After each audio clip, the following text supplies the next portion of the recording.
Bonsoir à tous, bonsoir et bienvenue dans notre émission 1, 2, 3 Coaching, l'émission qui parle de sport, mais pas que. Alors dans cette émission, nous recevons des coachs sportifs, des athlètes, des spécialistes de la nutrition, du sport santé, de la traumatologie et nous abordons des sujets autour de l'activité physique et de la remise en forme. Nous avons donc Jimmy à la technique et nous sommes au studio Black Feeling Radio.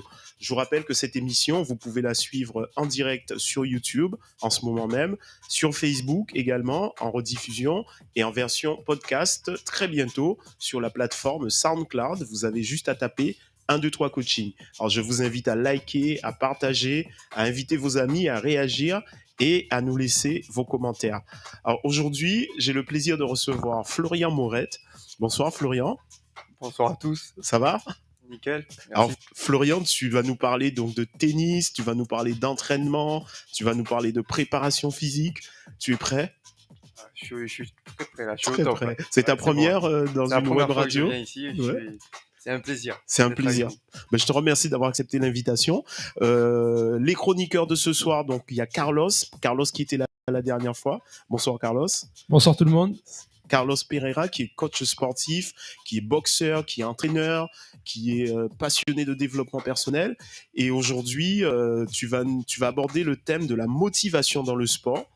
Tu vas nous donner des astuces pour ne pas remettre au lendemain des objectifs qu'on s'est fixés. Donc la dernière fois, c'était la procrastination. J'ai envie de te dire que la motivation va un peu dans la foulée, non, de la procrastination. Oui, voilà, ben justement, je voulais te dire ça. C'est vrai que la dernière fois, on a parlé de la procrastination, et donc là, on parle de la motivation, et je trouve que ça va bien avec. Ouais.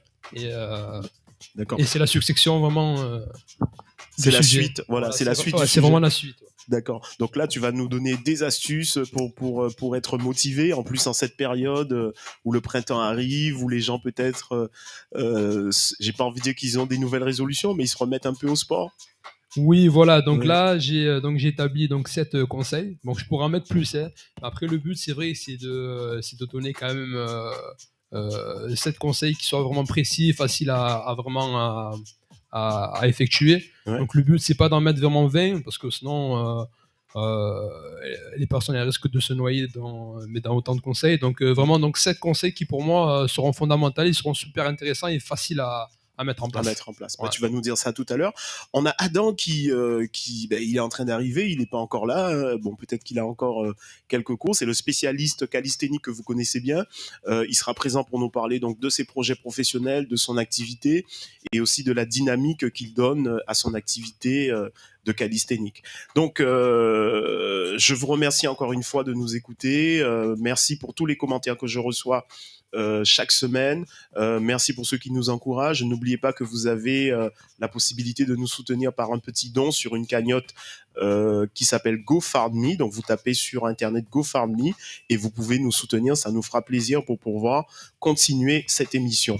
Donc on va revenir un peu sur nos invités. On va faire un tour de table. Florian, je reviens vers toi. Donc tout à l'heure évidemment tu auras ta chronique. Donc là l'objectif c'est de mieux te connaître. Tu es coach sportif, c'est ça aussi ? Oui, voilà, je suis coach sportif sur Marseille et ses alentours. Et je suis prof de tennis également. D'accord. Sur Aix-en-Provence, dans un club. Mm-hmm. Voilà, je donne des cours individuels, collectifs. Alors des cours de tennis ou plutôt du coaching ? Enfin, alors, on peut là, faire les deux. Coaching, ouais, d'accord. Du coaching, donc je donne des cours collectifs individuels dans des parcs, à domicile. Voilà, Et ça marche bien ? Ouais, ça marche très bien. Franchement, je me régale. Je suis passionné. Alors moi, depuis que je suis jeune, je suis dans le sport. Je baigne dans le sport et franchement, j'essaye d'apprendre tous les jours. Et ça se voit sur ton visage que tu es rayonnant et que ça te plaît. Ouais, j'ai envie de te dire que j'ai l'impression que le coaching a commencé même avant, dans le tennis, avant même d'arriver dans la remise en forme. Les gens, ils ont un prof de tennis, ils prennent des cours, non ? Oui, alors tu parles de moi ? Je parle en général, c'est-à-dire que je fais le lien entre le coaching sportif qu'on connaît aujourd'hui, où il y a énormément de coachs, et une activité comme le tennis, où généralement on prend des cours. quand on a envie d'améliorer un peu sa technique. J'ai l'impression que ça existe un petit peu avant même le coaching sportif, non? Oui, bien sûr. Ouais. Alors moi, je mets en lien en fait le coaching, la prépa physique et le tennis. Pour moi, c'est en lien. J'ai voulu passer le diplôme, le BPGEPS de coaching pour pouvoir transférer mes connaissances à travers le sport qu'est le tennis. Et voilà, aujourd'hui, je suis très, voilà, je suis passionné. Mon objectif, c'est d'apprendre de jour en jour pour transmettre mes savoirs et d'accord. Voilà, je me régale. Et tout se passe bien. Tout se passe bien. Très bien. Et là, avec l'approche, alors tout à l'heure, moi, je vais aborder le tout premier thème qu'on va aborder, ça va être le printemps, c'est-à-dire l'énergie qu'on peut avoir pendant cette période où il y a quand même des bouleversements physiologiques, physiques. Est-ce que là, tu auras plus de gens qui vont vouloir faire du tennis en plein air puisqu'il fait, il va faire beau bientôt? Alors oui, dans le monde du tennis, souvent, à partir d'octobre, novembre, il commence à faire froid. D'accord. Et on voit de moins en moins de joueurs sortir de chez eux pour venir s'entraîner. D'accord. Voilà, j'ai remarqué que c'était le cas aussi pour les coachings. Oui, ça c'est vrai. Et c'est sûr que à partir du moment où il fait beau, de plus en plus beau, quand il y a du soleil, c'est toujours plus sympa de sortir pour aller s'entraîner, pour partager des moments. Pour aller taper des balles, on dit ça un peu. Exactement, taper des balles et voilà, sortir entre potes. Voilà. Je t'avoue que j'ai joué au tennis alors, il y a très longtemps, et jouer c'est un bien grand mot. J'ai tapé un peu quelques balles. Et c'est vrai que j'ai trouvé que c'était un sport qui était super intéressant. Qui demande, tu nous en parleras tout à l'heure, hein, qui demande de la concentration, de l'endurance. Oui, bah alors le tennis, c'est pour moi, pour mon avis, c'est un des sports les plus difficiles. Pour moi, le plus difficile parce que c'est un sport individuel. Quand tu gagnes, t'es tout seul. Quand tu perds, t'es seul. Après, oui, bien sûr, tu dois être bon techniquement, tactiquement, mentalement, physiquement. Il y a beaucoup d'aspects que tu dois travailler pour atteindre ton meilleur niveau. D'accord. Voilà. Très bien. Tu vas nous développer ça tout à l'heure. Carlos, tour de table toujours. Donc, toi, j'ai envie de te poser une question. Le développement personnel, parce que là, on t'a vu il y a c'était 3 semaines. Après 3 semaines. Voilà, ça fait 3 semaines. Aujourd'hui, tu réapparais encore plus musclé et plus en forme. Est-ce que tu as appliqué? Non, ça c'est le pull. Ça. Est-ce que tu as appliqué les conseils que tu donnes? Est-ce que tu appliques les conseils que tu donnes? Ah ben, je m'efforce à chaque fois de les appliquer. C'est vrai qu'il faut vraiment donc instaurer une autodiscipline. Donc c'est vrai que c'est pas évident des fois, mais avec la persévérance et l'exigence, vraiment, bien sûr, on peut bien sûr s'autodiscipliner. D'accord. Très bien. Alors, on va aborder donc la première chronique d'aujourd'hui. J'ai voulu parler en fait du printemps.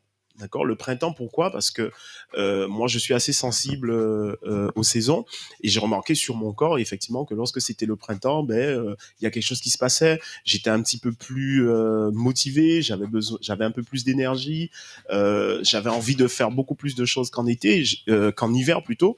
Et j'ai fait un petit peu des recherches et en fait, ce qui se passe au printemps, c'est que le métabolisme change complètement. On sécrète beaucoup plus d'hormones. Il y a l'effet luminosité. Bon, on vit dans une région dans le sud, on a du soleil. Mais par exemple, les gens qui vivent à Paris ou dans le nord, ils ont moins de soleil que nous. Et je lisais effectivement que le soleil a vraiment un impact sur notre santé, sur notre physiologie, sur notre humeur, sur notre motivation. Qu'est-ce que vous en pensez, les coachs? Est-ce que vous avez remarqué ça, Carlos? Alors moi, je suis tout à fait d'accord avec toi, car bien sûr, donc on est influencé par l'environnement extérieur. On est des êtres vivants, donc forcément, on est influencé mais par tout ce qui nous entoure. Donc le soleil, la température. Donc forcément, ça va jouer vraiment sur notre organisme, donc sur notre façon de voir et de ressentir les choses. Donc c'est logique que lorsqu'il fait beau, lorsqu'il y a le soleil, qu'on a, on va dire, plus envie de sortir parce que forcément on est attiré vers cette lumière-là. Vers cette lumière. Ouais. Alors, je vous pose une petite colle. Est-ce que vous saviez quand a démarré le printemps? Oui, alors, le 21. C'était quand? C'était le 21, donc c'était dimanche? Non, c'était hier. Moi, j'ai vu dimanche. Florian, Moi, il me semble que tu m'as dit hier. Oui, alors moi, dimanche, c'était précisément, j'espère que je ne me trompe pas, s'il y a des gens qui nous écoutent, ils peuvent rectifier, c'était dimanche à 16h30, c'était ce qu'on appelle l'équinoxe du printemps, et ça veut dire que les jours commencent à se rallonger beaucoup plus, hein, on gagne, je crois, 4 minutes de soleil par jour, et c'était dimanche à 15h30, voilà. Carlos Mais t'es sûr de ce que tu dis? Je suis sûr, ouais. Je l'ai lu en tout cas, parce que c'est vrai que je suis assez sensible à ça. Je peux me tromper. On peut se tromper. Et puis pour revenir à ce que je disais, donc effectivement, les raisons physiologiques sont que le soleil joue sur les hormones. On a une plus grande production de mélatonine. En hiver, paradoxalement, il y a un manque de luminosité, donc ça va jouer sur notre humeur. Le fait, par exemple, d'être enfermé dans un bureau ou d'avoir, par exemple, la lumière des néons, on peut penser que c'est de la lumière, donc on se sentira mieux. Mais je lisais qu'effectivement, c'est pas du tout la même chose. Le corps, il va préférer la lumière du soleil que la lumière qui sera issue de l'électricité. Donc c'est ce qui fait que en hiver, les gens ils sont enfermés. On accumule beaucoup plus de graisse. Déjà parce que bon, je pense qu'on met des vêtements où on se recouvre un peu, on ne voit pas nos bras, nos jambes, donc c'est vrai qu'on a tendance à ne pas trop faire attention au physique, mais on accumule plus des graisses et c'est ce qui empêche à notre organisme en fait de bien fonctionner. On élimine moins bien les déchets et quand le passage de l'hiver au printemps est trop brutal, là aussi il y a des bouleversements. Et donc les conseils que je peux donner aux gens, c'est de faire des détox. Vous avez déjà entendu ça, puisqu'on accumule en fait beaucoup de toxines en hiver, on élimine moins bien les graisses, donc il faudrait effectivement sur cette transition faire des cures de détox. Moi je fais de l'ostéopathie lorsqu'il y a un changement de saison, et je trouve que ça me permet de mieux aborder la nouvelle saison qui arrive. Je profite pour dire bonsoir à Adam qui est arrivé en retard. Comment ça va, Adam? Alors ton micro, allô, tu vas utiliser celui-là? Ouais, vas-y. Hop. Bonsoir. Bonsoir. Du coup, oui, excusez-moi du retard. Alors, pourquoi tu es en retard? En fait, j'étais en train de faire un gars que tu connais, il s'appelle Philippe Capos. Ouais. D'accord. Tu connais? Non. Non, c'est un gars que tu connais. Ah, peut-être que je connais de nom, mais je connais de vue, mais son nom. Oui, en fait, je devais l'aider sur un projet, dans un clip. Et du coup, voilà, ça a retardé. Et tu as tourné un clip alors? C'était à la Rose, c'était pour lui. Il fallait que je fasse des mouvements et du coup. D'accord, et le clip il sort quand? Tout a été retardé, j'ai essayé de venir à l'heure, mais j'ai pas. Le clip, je sais pas quand il sort. Il m'a dit, lui, il va le finir et après, moi, j'aimerais même le voir, ce qu'il a fait dedans, et après le partager. Alors, tu as raté le. plaisir, je le partage, oui. Très bien. Bon, de toute façon, tu es avec nous et c'est l'essentiel. Tu as raté le coup de l'introduction. Donc aujourd'hui, très rapidement, tu vas nous parler de quoi? En fait, je voulais m'aligner au sujet avec la motivation dans le sport. Oui. D'accord. Et du coup, peut-être parler aussi de calisthenics. Évidemment, du calisthenics, du street workout. Ce qui s'est passé récemment. D'accord. Et après, voilà. De tes projets, oui. Ouais. Comme on disait tout à l'heure, à Florian, je présente, qui est prof de tennis. Et lorsqu'il fait beau, les gens vont forcément revenir sur des activités outdoor. Toi, tu le pressens bien là pour les activités extérieures, c'est ça? Oui, je pense que oui, ça va être. En plus, cet été, avec tout l'événement qu'il y a eu, le Covid, maintenant il n'y a plus de masque, plus de port de masque obligatoire. Donc les gens, je pense qu'ils vont être contents, ils vont se sentir plus libres, ils vont aller sortir encore plus en extérieur. D'accord. Ça sera plus facile psychologiquement, du coup, et je pense que ce sera pas mal. Alors, je fais un retour sur la chronique que j'ai présentée. Qu'est-ce que tu en penses sur le printemps, sur ces bouleversements que le printemps amène chez les gens? Le printemps, en ce moment, il est un peu humide. Du coup, non, mais comme tu as dit, c'est parce que j'ai entendu les dernières choses que tu as dit par rapport à la météo, et oui, ça, je le remarque aussi. Parce qu'en fait, moi, c'est une anecdote. Un ami, il était parti en Angleterre. Il m'a dit qu'en Angleterre, là-bas, lui, quand il était parti en Angleterre, après, il était tombé malade. Lui, c'était pour l'étude, mais il était tombé malade par rapport au temps. Et après, il a commencé à se renseigner sur les légumes, etc., les fruits et légumes, qu'on mangeait pour être plus en forme, pour chercher vitamine C, vitamine D, parce qu'il y avait la carence de soleil. Et du coup, voilà, ça s'aligne à ce que tu dis dans le sens, quand le temps est un peu plus mauvais, ça joue sur le mental et même sur l'énergie physique. Et par exemple, même moi, après, personnellement, je le ressens quand il fait plus chaud les jours d'été. Après, s'il fait très chaud, c'est dur, on est fatigué. C'est différent. Mais quand il fait meilleur, qu'il fait chaud et qu'il y a du soleil, t'as plus d'énergie, t'as envie de faire du sport, tu restes réveillé plus longtemps dans la journée, tu vois, il y a plus d'énergie, plus de bonne humeur. Le fait que le soleil se couche un peu plus tard aussi. Oui, excuse-moi. Oui, tu dis que tu es content lorsque le printemps arrive. Oui, voilà. Et le fait que le soleil se couche plus tard, ça peut être bien pour les entraînements un peu plus tard le soir, au coucher de soleil, après le travail, si c'est en extérieur. Très bien. Bon, ça va, mes invités, ils sont tous timides. Ça va, vous êtes à l'aise, tout va bien. Ce sont des sages, en fait. Écoute, moi, je suis en forme, mais je laisse juste vraiment la parole à chaque personne. Oui. Non, mais tu peux lui poser des questions. Il aime bien qu'on lui pose des questions. Voilà, donc ça, c'était la première chronique. On va passer au coup de cœur et coup de gueule. Adam, comme tu as le micro, tu le gardes. Oui. Est-ce que tu as un coup de cœur et un coup de gueule Coup de cœur? Non, pas de coup de gueule. Tu n'y as pas pensé? Non, coup de cœur, oui, j'ai pensé. Coup de cœur, tu as pensé? Oui, il y avait deux. En fait, je voulais faire deux dédicaces. D'accord. Donc, une dédicace, c'était à le gars que j'étais avec qui tout à l'heure, c'est Capos, Philippe, et du coup, lui, il fait des clips de rap, et après, en même temps, c'était un client qui vient s'entraîner à SWC, et pour le calisthenics, et voilà, du coup, je voulais faire une dédicace par rapport à ce qu'il fait. Qu'est-ce qui t'a plu dans dans le côté rap, le côté... non, moi, j'aime bien, j'écoute de temps en temps rap américain, rap français, et du coup, j'aime bien. C'est pas Jimmy qui te dira le contraire, là, il a souri parce que... Non, j'aime bien, oui. Non, j'aime bien, moi, j'aime tes auteurs préférés? En fait, tes chanteurs préférés. J'écoute tout américain, je sais pas, j'écoute beaucoup Migos, Drake. Après, tu connais Jimmy? Night Lovell aussi, Night Lovell Canada, mais c'est bien. Oui. Après, sinon, il y a des artistes anglais, mais je me rappelle plus trop des noms, je suis plus comme ça. Après, en France, j'aime beaucoup... Non, en français, j'aime beaucoup PNL français. D'accord. Je connais pas du tout, c'est pas ma génération. Oui, c'est pas mal. Parce qu'il y a une belle recherche dans les paroles. Voilà. Après, sinon, il y a d'autres artistes, mais ça va être plus aléatoire, des titres aléatoires. PNL, c'est là où j'ai trouvé c'est là où j'ai trouvé le plus de titres avec des choses intéressantes en fait à écouter. Genre dans chaque mot, dans plusieurs morceaux, il y a de la recherche derrière. Enfin, tu peux l'interpréter à ta manière, comprendre des choses, c'est stylé. Ok, t'es un peu philosophe. Donc ça, c'est ton coup de cœur et ton coup de gueule.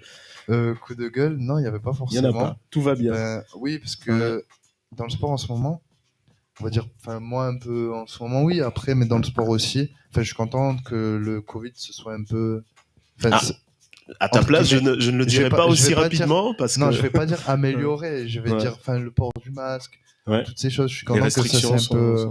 Bon, après, bien sûr, si quelqu'un est malade et qu'il sait qu'il a le Covid, je pense que c'est important. Par exemple, si quelqu'un est malade et qu'il s'est fait de se faire tester quand on est malade, et voilà, par exemple, même si le port du masque c'est pas obligatoire, par exemple, moi je me dis, si je suis malade, je me teste, et si c'est positif au Covid, je vais quand même porter un masque quand je rentre dans un magasin ou pas, pour pas transmettre, tu vois, quoi que ce soit. Mais après, c'est bien qu'au moins ça s'est allégé, qu'on puisse faire plus de choses. Très bien. Restrictions, etc. Donc que de bonnes nouvelles pour toi, Adam. Carlos, coup de cœur, coup de gueule? Alors là, ce soir, j'ai pas de coup de gueule, mais j'ai un coup de cœur. T'as un coup de cœur. Ouais. Alors c'est vraiment donc ce passage-là au printemps que j'aime particulièrement. Donc ça, c'est vraiment le coup de cœur. Et ça va nous permettre justement de faire de plus de séances en extérieur. Ok. Voilà. Donc là, ça veut dire que l'activité repart. Repart. Ça, il y a une nouvelle énergie.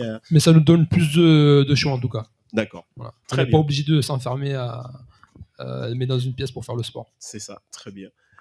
Florian, coup de cœur, coup de gueule, je sais que tu as préparé... Oui, moi j'ai préparé bien sûr. Voilà, donc moi je vais commencer par le coup de gueule, même si je sais qu'on n'a pas encore réellement abordé le sujet de la motivation.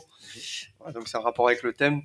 Donc voilà, moi ce que j'aimerais conseiller, ce que j'aimerais dire à propos de ça, c'est les personnes qui se posent trop de questions, qui ne se lancent pas dans le sport, qui ne se lancent pas dans quoi que ce soit dans la vie. Pour moi, il faut se lancer, il ne faut pas avoir peur. Faut pas avoir peur de tomber. Voilà, pour moi, le sport, c'est la vie. Et il faut se lancer, il ne faut pas avoir peur d'échouer parce que c'est ce qui nous permet d'évoluer et d'avancer. D'accord. Voilà. Ça, c'est ton coup de cœur. C'est mon coup de gueule. Coup de gueule, d'accord. Mon coup de gueule, dans le sens où... Ton coup de gueule, c'est ceux qui n'y vont pas. C'est ceux qui il faut y aller. Procrastinent pour reprendre un peu... C'est ça. D'accord. Et coup de cœur? Mon coup de cœur, c'est un exemple. C'est un exemple que j'ai lu il n'y a pas si longtemps que ça. C'est Dan Lok, qui prend l'exemple. Donc je vais vous parler d'écureuil. C'est un écureuil qui est sur un arbre et qui qui traverse les branches. Il faut pas s'il se pose des questions à savoir quel pied je vais poser, le pied gauche, le pied droit, qu'est-ce qu'il va faire? il va tomber. D'accord. Voilà. Il faut y aller, il faut se lancer. Bon, c'est un rapport avec mon coup de gueule, mais il ne faut pas avoir peur. Il ne faut pas se poser de questions, il faut y aller. D'accord. Voilà. Donc il faut enjamber les branches sans se poser des questions, sans analyser, sans trop analyser. Un petit peu quand même, parce que sinon, si tu rates une branche, tu peux te faire très mal. C'est vrai que moi, j'ai tendance à trop analyser parfois. Et quelquefois, il faut passer à l'action. Parfois, il faut foncer. Voilà, c'est ça. Ouais. Très bien. Alors moi, j'ai un coup de cœur qui peut être aussi un coup de gueule. Je fais un coucou à Pavel qui est ukrainien. C'est un jeune que j'ai rencontré à travers mon réseau Couchsurfing, où on héberge effectivement des voyageurs du monde entier. Et j'ai eu la chance de le rencontrer avant le conflit. Il a séjourné à la maison et le conflit n'avait pas encore commencé. Et maintenant, j'ai régulièrement de ses nouvelles. Donc, c'est vrai que parfois, il est chez lui avec sa famille, ils se protègent, ils n'ont pas d'eau, ils n'ont pas d'électricité, ils essayent de se battre, mais c'est un jeune homme qui est talentueux, qui a la rage, qui a envie de réussir. Je sais pas si on peut voir la photo, et je voulais vraiment lui faire ce coup de cœur parce que c'est quelqu'un de bien. Et j'espère très sincèrement qu'il va s'en sortir, lui et sa famille, et que voilà, ils vont pouvoir continuer, avoir une vie paisible et vivre un peu comme nous on vit. On a cette chance, nous, d'être libres pour l'instant et de pouvoir faire ce qu'on a envie de faire. Donc voilà, c'était mon coup de cœur et en même temps un petit coup de gueule pour dire un petit peu non au conflit, non à la guerre. Voilà. On va continuer donc notre chronique et on va passer tout de suite à la chronique de Carlos. Carlos qui va nous parler de la motivation. Alors, juste avant de te donner la parole, j'ai réfléchi un petit peu sur la motivation et je me suis posé des questions. Voilà, la motivation, donc qu'est-ce que c'est pour toi, qu'est-ce que c'est? Alors la motivation, donc si je peux expliquer donc en quelques mots simples, la motivation, donc c'est la capacité justement à effectuer une action avec un état d'esprit on va dire avec une capacité justement à effectuer une tâche avec plus de facilité, car on a justement cette motivation qui va nous permettre justement d'accomplir la tâche. Donc lorsqu'on est motivé, il faut savoir qu'il y a une hormone qui est sécrétée, donc c'est la dopamine. Donc cette hormone-là qui va nous permettre justement d'être motivé, de pouvoir vraiment passer à l'action. Donc, voilà. Alors, est-ce que tu parles dans ta chronique, et là, est-ce que c'est la motivation dans le sport ou c'est la motivation dans les actes du quotidien? Donc c'est vrai qu'on peut reporter ça donc à plusieurs aspects de la vie, mais là on va rester vraiment dans le sport. Le sport, voilà. D'accord. Donc mais c'est vrai qu'on peut reproduire ça aussi dans d'autres domaines. D'accord. Donc tu vas nous développer un peu tes 7 points.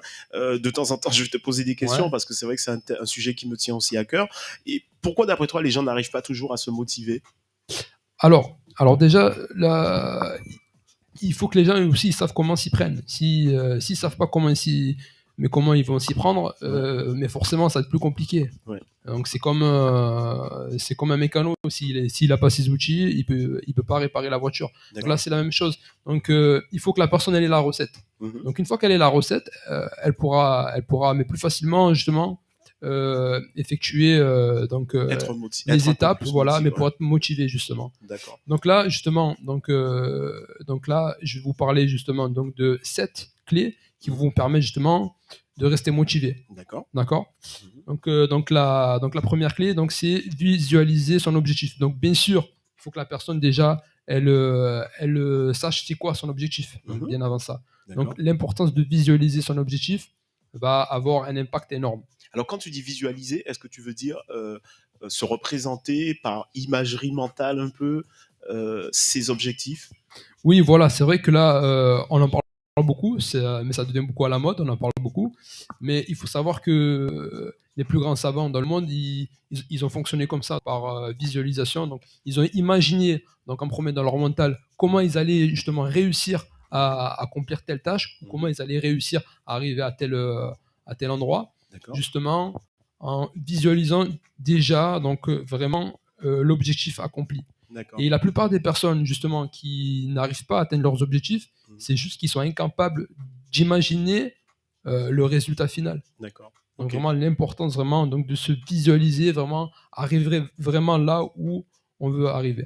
Alors, je ne sais pas si c'est un hasard, mais c'est vrai que ça me parle ce que tu dis quand tu parles de visualisation. En ce moment, je lis un livre qui s'appelle Le moine qui avait vendu sa Ferrari. Et justement, dans ce livre, il donne des clés, qui est la première que tu donnes, qui est de visualiser. Et il y a une image que j'aime bien où il recommande d'aller dans un lac, donc c'est imagé, on n'est pas obligé de le faire, de fermer les yeux ou bien de regarder dans le lac et de visualiser vraiment notre rêve ou la personne qu'on veut être ou le projet qu'on veut atteindre. C'est un peu ce que tu dis. Est-ce que tu rejoins cette oui, métaphore? C'est tout à fait ça, bien sûr. Mais c'est vrai que la plupart des personnes, ils n'ont pas conscience vraiment donc de cette faculté-là, de ce pouvoir-là qu'on a en fait. Humain, donc c'est l'imagination. Et c'est vrai que la plupart des personnes, ils se laissent un peu, on va dire, ils se laissent ils savent tout simplement pas. Ils savent pas tout simplement comment utiliser leur imagination et même ils l'utilisent malheureusement d'une façon qui leur porte préjudice. Et c'est vrai que justement, donc de savoir vraiment qu'on a vraiment cette force et qu'on peut l'utiliser vraiment pour justement nous élever, ça va être vraiment une très très bonne force. Alors, après, tu nous parleras de ton deuxième conseil, mais toujours sur la visualisation, j'ai envie de te dire, est-ce que ça veut dire que les gens visualisent des choses, puisqu'on a tout le temps des images qui nous passent par la tête, on a des idées, mais parfois ce sont des idées qui ne sont pas corrélées avec ce qu'on veut. Par exemple, ce qu'on appelle des idées négatives, entre guillemets. Est-ce que toi, ce que tu dis, c'est prendre conscience qu'on a des idées négatives qui nous traversent et les remplacer par une visualisation positive? Oui, voilà, tout à fait. On a vraiment une capacité extraordinaire, comme je viens de le dire. On a cette conscience-là, justement, donc de pouvoir diriger vraiment notre façon de penser là où on veut. Voilà, donc, faire des choses, donc il faut vraiment utiliser cette capacité-là vraiment de la bonne façon. D'accord. Et c'est vrai que la plupart des personnes, là, ils savent pas vraiment comment utiliser cette faculté-là. Et ton deuxième conseil alors? Deuxième conseil, donc ça va être avoir un plan d'action. Donc c'est vrai que ça rejoint beaucoup. J'allais te le dire. Ouais, ça rejoint énormément. Donc on va dire le premier thème que tu avais abordé, le premier thème par rapport à la procrastination. Mais ça reste quand même essentiel pour justement rester motivé. D'accord. Et avoir un plan d'action va nous permettre justement donc de savoir où on va. D'accord. Et ça va être beaucoup plus clair et beaucoup plus facile pour y arriver. D'accord. Ok. Troisième point. En troisième, c'est avoir de l'énergie. Avoir de l'énergie. Parce que la plupart des personnes n'ont pas d'énergie. Donc le printemps, c'est le bon moment. Donc oui, le printemps, c'est le bon moment, mais il ne faut pas se dire que c'est au printemps que je vais passer à l'action. Donc, c'est à n'importe quel moment. Voilà, il faut passer à l'action à n'importe quel moment. Ouais. Donc l'importance de l'énergie, elle est primordiale parce que c'est qu'est-ce qui va nous permettre justement d'effectuer quelque chose. C'est qu'est-ce qui va nous permettre justement d'effectuer un mouvement, donc d'effectuer une action. Et avoir de l'énergie, c'est super important. Mais quand je parle d'énergie, donc il y a tout un écosystème. Donc vraiment avoir un bon sommeil, avoir une bonne alimentation, avoir une bonne activité physique. Donc tout ça va faire en sorte que on aura une meilleure énergie. Et c'est vrai que la plupart des personnes, elles se réveillent le matin. Après une nuit de sommeil, elles sont toujours fatiguées. Oui, c'est vrai. Donc c'est vrai, mais il y a quelque chose qui cloche et qui ne va pas. Donc il faut vraiment modifier ça et vraiment que les personnes puissent savoir vraiment comment avoir justement une vie remplie d'énergie. Et forcément, quand on a de l'énergie, on a envie de faire les choses. D'accord. Alors que lorsqu'on n'a pas d'énergie, on ne veut rien faire. Alors justement, sur le sommeil, je rebondis un peu là-dessus parce qu'il y avait un exemple qui disait, si on se réveille pour aller travailler, qu'on a un travail fastidieux, effectivement, on va toujours se dire, je suis fatigué. En revanche, si on se réveille et on te dit, tu as un super voyage, prépare tes bagages et tout, tu auras une énergie. Donc, toi, tu penses que si on a un objectif qui est clair, si je suis ton raisonnement, on met en place le plan d'action, on a de l'énergie, on a déjà fait un grand pas vers la motivation. Oui, voilà. Ouais. D'accord. Après, en quatrième plan, donc il y a une technique qui est simple et facile à mettre en place. Donc c'est la règle des 10 minutes. D'accord. Donc je vais vraiment rentrer dans les détails plus tard ou même maintenant si tu veux. Maintenant, tu veux qu'on rentre dans les détails maintenant, bien sûr. Alors la règle des 10 minutes, donc et pour avoir une explication un peu plus profonde et plus simple, donc je vais utiliser justement la loi du mouvement Newton. Donc pour ceux qui connaissent pas la loi du mouvement Newton, donc c'est une loi physique qui est prouvée scientifiquement. Et en fait cette loi, elle explique que les choses qui sont en repos, ils tendent à rester au repos. D'accord. Et les choses qui sont en mouvement, ils tendent à rester en mouvement. Très bien. Jusque-là, je te suis. Donc, il y a... Donc, le seul moyen, c'est justement une force extérieure qui peut justement changer l'état de l'objet. Donc, mais pour vous donner une image, donc on va imaginer donc une colline. Donc, au bout de cette colline, on va imaginer un rocher. Donc, ce rocher-là, si personne bouge le rocher, il va rester là où il est. Fixe, bien sûr. Voilà, il va rester fixe. D'accord ? Il ne va pas se déplacer tout seul.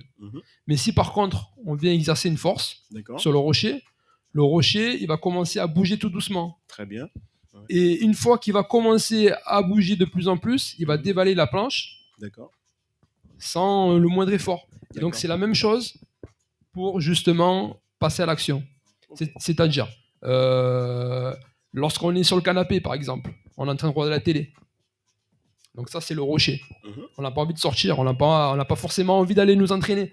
Donc là, l'importance justement donc, des 10 minutes, c'est se dire, donc on va minimiser, on va dire, la difficulté en disant, bon, je vais accomplir donc, par exemple ce footing là pendant 10 minutes. Donc le fait de se dire, bon, c'est 10 minutes, ça va minimiser vraiment donc, la difficulté à y aller. D'accord. Donc une fois qu'on s'est levé, qu'on a mis les baskets et qu'on est dehors, c'est plus facile, on y est en cours. Le plus dur, en fait, c'est ce qui précède l'action. C'est ce que tu appelles en fait la loi du mouvement. La loi du mouvement, c'est passer à l'action. Voilà, c'est passer à l'action. D'accord. Voilà. Et donc, une technique, c'est se dire, bon, 10 minutes pendant. Voilà, je vais effectuer donc, cette tâche-là pendant 10 minutes. Sachant qu'une fois qu'on y est, on voudra faire plus. C'est-à-dire, une fois qu'on a franchi le cap des 10 minutes, voilà, on se dit, tant qu'à faire, je continue à courir encore 10 minutes. Au final, ça va me faire 20 minutes. Alors, je veux bien avoir l'avis de Adam et de Florian. Qu'est-ce que vous en pensez sur... Après, évidemment, tu vas nous développer les autres points. Qu'est-ce que tu penses de ça ? Est-ce que c'est... Alors moi, est-ce que tu y crois à la loi des 10 minutes Oui, le fait, ces outils pour se motiver. Alors moi, je suis tout à fait d'accord avec le premier exemple, le premier avis, ce que tu as dit au début, dans le sens où il faut savoir où l'on va en fait. D'accord. Il faut se avoir donner une destination, un objectif. Il faut avoir un objectif. Si on n'a pas d'objectif, si on n'écrit pas sur un papier, par exemple, si on n'écrit pas sur un papier où l'on veut aller, on va tourner en rond. On ira nulle part. On ira nulle part. C'est comme si on est dans l'avion et le pilote, il sait pas où il va. Qu'est-ce qu'on va faire ? C'est sûr. On va tomber. Oui. Où on va arriver dans une destination qui n'était pas celle où on voulait aller au début. C'est ça. Donc moi, bien. Si je peux donner un conseil, c'est noter, quantifier l'objectif, le but, là où tu veux aller. Comme ça te permettra de passer à... Et ensuite, c'est ce que j'allais te dire, parce qu'après, il y a le plan d'action. Petit à petit. On commence petit à petit. Par exemple, suite à une grossesse, on veut perdre du poids. D'accord. C'est petit à petit. On commence fréquence 1 fois par semaine, 2 fois par semaine. Voilà, on fait des choses. On fait. Voilà, il faut faire. Alors, Carlos, tu voulais dire un truc, et après, Adam, je voudrais avoir ton avis là-dessus. Je rejoins, mais qu'est-ce qu'il vient de dire Florian ? Donc, mais par rapport à petit, donc les plus longs voyages, ils s'accomplissent par un pas en avant. Donc, mais ça rejoint un peu ce que tu dis, justement, pour le fait de faire petit à petit. Et c'est vrai, en fait. Les personnes, justement, elles veulent faire un grand pas dès le début, alors que c'est ça le problème. Donc, il faut y aller vraiment petit à petit. Carlos,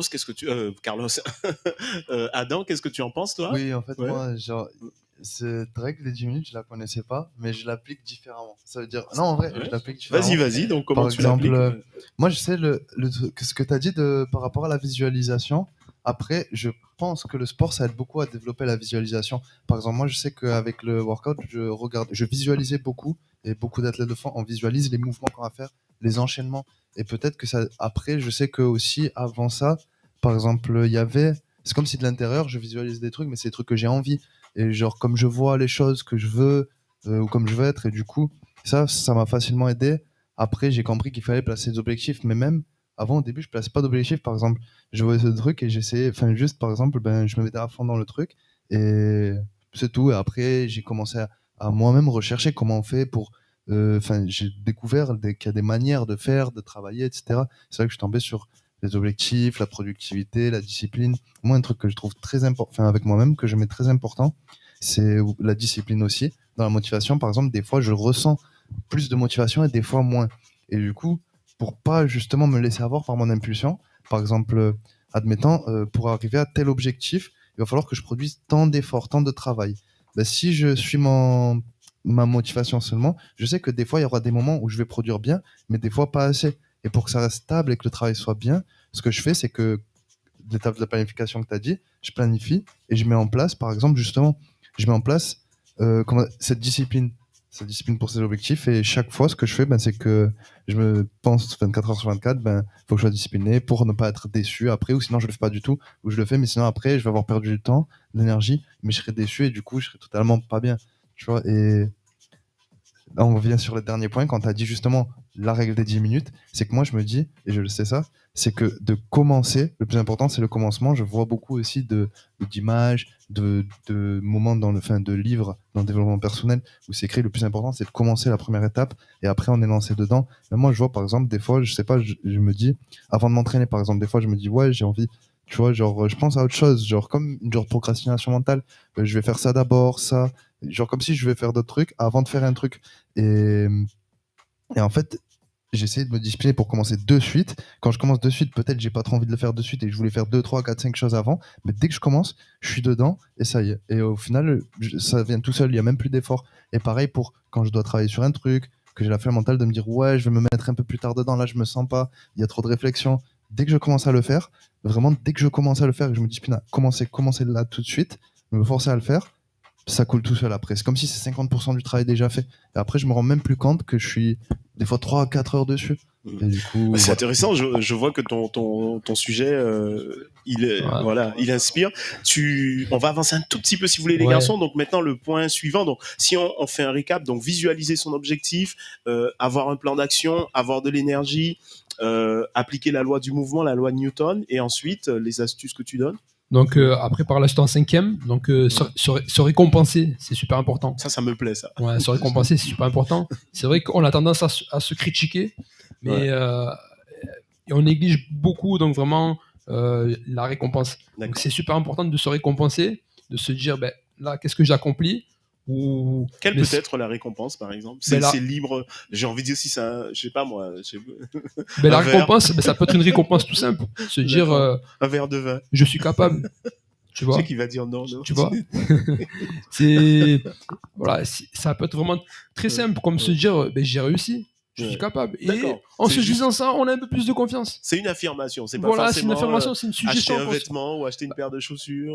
Après, il y a des personnes justement qui auront d'autres synonymes de récompense, d'autres envies. Comme ça peut être une cheat meal, comme tu viens de dire, ou je sais pas moi, ça peut être.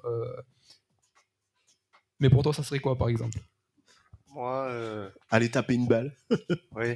Moi non, petite mille. Voilà, ça reste subjectif après à chaque personne. Donc vraiment super important donc de se récompenser. Donc en 6e point, donc se rappeler pourquoi on a commencé. Donc c'est vrai que ça reste quand même assez cliché quand même. Ça rappelle l'objectif là. Voilà. Donc c'est vrai qu'au tout début. Donc je vais rester dans le sport toujours. Donc au tout début, donc les personnes elles sont super motivées pour justement aller s'entraîner, donc ils sont vraiment déterminés. Mais dès que ça commence à être compliqué, ils commencent un peu à se démotiver et ils ont envie d'arrêter, même ils arrêtent carrément. Donc par exemple, c'est de se dire mon objectif c'est de perdre du poids. Hein. Je prends un exemple simple. À ce moment clé, donc au 6e point, je vais me dire attention, je suis là pour perdre du poids, donc il faut vraiment que j'y aille. Voilà, moi ce que je conseille aux personnes, c'est que une fois qu'elles se sentent vraiment envahies par ce sentiment-là, justement, c'est de se mettre de côté et donc de réfléchir. Par exemple, elles peuvent méditer, par exemple, et réfléchir et se dire mais pourquoi j'ai commencé ? D'accord. Pourquoi ? Et là, justement, elles auront la réponse automatiquement à leurs questions. D'accord. Et justement, cette réponse-là va leur permettre justement de repartir. Très bien. Donc, le dernier point, c'est soigner ses fréquentations. Donc, ça va être important. Et comme dit donc, le célèbre conférencier Jim Rohn, il disait que nous sommes l'addition donc, des 5 personnes que nous fréquentons le plus. Alors j'essaye d'imaginer les 5 personnes que je fréquente. Donc il y a Jimmy. Jimmy, c'est une très bonne fréquentation. C'est un entrepreneur dynamique qui se bat. Vas-y. Donc c'est super important justement parce que on est constamment influencé par l'environnement extérieur. Ouais. Donc c'est super important justement donc de soigner ces fréquentations. Donc quand je dis fréquentation, donc c'est donc les personnes, mais c'est aussi justement donc ça peut être les lieux, les endroits, donc les habitudes. D'accord. Donc soigner vraiment ces habitudes. Donc, il y a des habitudes justement qui vont nous empêcher d'arriver là où on veut arriver, comme par exemple justement une personne qui veut perdre du poids et si elle va constamment au McDo, donc forcément ça va être une mauvaise habitude. Mais alors, j'ai envie de te dire un truc, ça me rappelle quelque chose. Souvent, lorsque tu as un objectif et que tu appliques parfois les différentes étapes que tu nous as dit, c'est à ce moment-là qu'on va t'inviter par exemple à un grand barbecue. Donc on prend l'exemple de la perte de poids où il y aura de la bouffe à profusion, de l'alcool, etc. Qu'est-ce que tu en penses ça? Je sais pas si tu as remarqué ça quand tu décides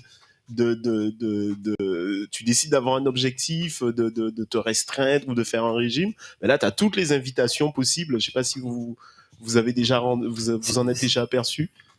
Moi, c'est différemment, oui. Mais... Toi, on t'invite jamais. Non, oui, mais toi, tu veux jamais perdre du poids, donc c'est. En fait, oui, voilà, c'est pour ça que c'est différent. Par exemple, ce serait plus, par exemple, si j'ai du travail à faire ou que je dois m'entraîner. Ouais. Par exemple, rester focalisé sur des choses et qu'on va m'inviter, par exemple, pour sortir. Moi, d'accord, je comprends. Il faut beaucoup avoir envie. Ouais. Et du coup, des fois, c'est vrai que c'est dur parce que tu te dis, tu as envie d'aller avec les personnes, tu vois, des amis, etc., ou un bon entourage, mais en même temps, il faut que tu fasses certaines choses. Après, peut-être, moi, je dirais qu'il faut savoir trouver un équilibre. En même temps, une part de sacrifice, mais quand même pas trop dans l'extrême. Parce que moi, je sais que ça peut avoir tendance à être dans l'extrême. Mais peut-être, voilà, pas...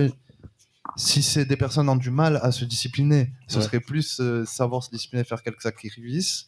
Et des personnes qui vont être trop disciplinées, peut-être, ce serait justement parfois prendre un moment. Donc, d'accord. Admettons, si on propose 25 fois cette soirée par mois, c'est-à-dire tous les tu soirs. Vas pas accepter les 25. Voilà, essayer de se discipliner pour essayer de profiter, d'aller quand même 3, 4, 5 fois, mais pas y aller. Tout le temps. Si surtout on est dans un objectif de perte de poids, par exemple, pas aller les 20 fois au McDo et essayer de... Je reviens vers Carlos, donc ce dernier point, qu'est-ce que tu en penses? Oui. Mais je suis d'accord avec toi, c'est totalement vrai. Et en fait... Mais tu peux le voir comme une problématique. Mais si tu restructures bien vraiment les faits, moi je le vois plutôt comme une bonne chose. D'accord. Car ça va te permettre justement donc de tester vraiment ta motivation. Et je trouve que c'est super justement d'avoir vraiment des challenges. Mais des challenges comme ça, parce qu'au moins tu te dis, là j'ai réussi, la prochaine fois aussi je vais réussir. Après tu peux très bien aller au restaurant et prendre des légumes ou un poisson, ou t'es pas obligé de prendre un hamburger ou... Alors, je sais qu'il y a des gens qui nous regardent, hein, je le vois un peu sur le chat en direct. N'hésitez pas à poser des questions, à nous dire un peu ce que vous pensez de ce thème que Carlos nous développe sur la motivation. Tu voulais rajouter quelque chose, Carlos? Vraiment, je trouve que c'est un très bon sujet, tu l'as bien abordé. Qu'est-ce que tu veux dire de plus? Mais quand je parle aussi donc, de soigner donc, ces fréquentations, donc ça va être aussi l'entourage avec qui on est. Donc c'est important justement donc, de s'entourer donc, de personnes qui vont nous permettre donc, de nous élever. Et on va déjà limiter, et si on peut même carrément, on va dire, éviter vraiment les personnes qui justement qui tendent à nous régresser. D'accord. Donc si admettons donc on veut justement développer notre capacité à être motivé, à être motivé dans le sport. Donc c'est bien justement donc de côtoyer des personnes justement qui ont vraiment donc cette capacité là à être motivés et de voir comment ils font, mais pour justement acquérir vraiment ces capacités là. Très bien, Carlos. Une conclusion sur ton thème de la motivation? Une conclusion. Si tu as fini. Donc oui. Là, c'est vrai que donc là on a les conseils, mais comme tout, donc le but c'est vraiment d'appliquer. Donc sans l'application, il n'y a pas de résultat. Donc je les rappelle, tu me dis si on a bien compris. Donc d'abord visualiser son objectif, avoir le plan d'action, avoir de l'énergie, appliquer la loi du mouvement, la loi de Newton, se récompenser, se rappeler toujours pourquoi on est là, se remémorer, j'ai envie de dire, son objectif et soigner ses fréquentations. J'ai tout résumé. Ouais. Écoute, très très bien. Merci pour cette superbe chronique sur la motivation. On va passer à la chronique de Adam, le calisthénique. Qu'est-ce que tu nous as préparé ce soir? Ah, pour le calisthenics, je voulais répondre, mais je peux répondre à tes questions. Ah, mais bien sûr, vas-y, je t'en prie. Ah oui, je dois lui poser des questions. Oui. Alors, écoute, voilà. Donc, le calisthénique aujourd'hui. Beaucoup. Oui, c'est vrai. Donc, je vais te canaliser. Donc, le calisthénique aujourd'hui, au printemps, ça redémarre. Donc, tu nous as dit souvent, tu nous as dit que c'était en hiver que tu continuais. Tu avais des partenariats avec les salles. Parfois, donc, tu faisais un peu de l'indoor. Et maintenant, tu vas recommencer à faire de l'outdoor. J'ai envie de te dire comment tu le ressens là, en cette saison. D'autant que quand je regarde un peu les agendas, je regarde un peu ce qui se passe, il y a beaucoup de choses qui vont se faire. Il y a beaucoup d'événements. Il y a des sorties salsa. Il y a les meetings politiques. On rentre dans une période qui va être très chargée. Est-ce que tu penses que les gens vont venir vers le calisthénique? Oui, c'est en printemps-été. Généralement, c'est là où il y a le plus de personnes, justement. En fait, comme on pratique beaucoup en extérieur, surtout la structure du Prado, c'est là où il y a le plus d'affluence. Il y a beaucoup d'affluence de gens qui passent et qui sont vraiment intéressés. Par exemple, il y a plein de gens qui sont intéressés. C'est quoi? Je veux apprendre. Ou bien je veux faire du sport et ce serait une bonne manière de faire du sport aussi en même temps avec des gens et en apprenant de nouvelles choses, par exemple.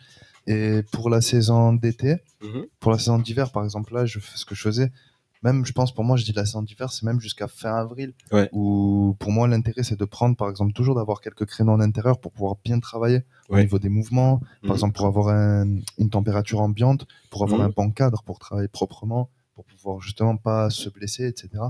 Et à partir de l'été, pouvoir profiter du plein air, de la vue sur la mer, de ce côté en même temps satisfaisant, de ce côté qui apporte un certain bien-être, et en même temps de toute l'énergie qu'il peut y avoir avec les personnes en extérieur, la structure, et voilà. Est-ce que tu organises des stages, par exemple pour l'instant, j'ai pas fait de stage. Ce que je fais, c'est une idée que je te donne là, tu sais que. Non, j'ai pensé à des choses, mais c'était pas vraiment des stages. En fait, j'ai pensé à des événements, mais alors pour l'instant, c'est beaucoup de cours, des cours en groupe, des coachings individuels, des préparations, etc., des programmations. Mais parce qu'il y a plusieurs choses que je développe. Après, j'avais pensé, pas des stages, mais comme une demi-journée, par exemple, qui serait comme de l'initiation. Mais c'est ça, c'est ce dont je parle, mon grand. C'est une forme de stage. Oui, quand je te dis un stage, c'est un event. Je vais essayer d'employer le terme jeune. Un event avec, je sais pas moi, vous arrivez le matin, cours de calisthénique, technique, etc. Et puis peut-être l'après-midi finir par avec des ateliers, par exemple, moi je pensais à un atelier freestyle, un atelier handstand. Moi je pensais à comment on appelle ça, tu sais, chacun emmène quelque chose à manger, on crée un lien de. Non, ce que j'avais pensé, c'était de faire ça, c'était à part. J'avais pensé après les sessions, plus en été, d'aller par exemple le faire dans un restaurant ou de faire un pique-nique. Ça se faisait, on se faisait ça l'été dernier. C'est vrai que ça crée une belle cohésion. Ça crée une cohésion de groupe. Et les gens aiment beaucoup ça. Par exemple, au moins, dès qu'on fait des choses en extérieur, au moins je dirais une fois par mois.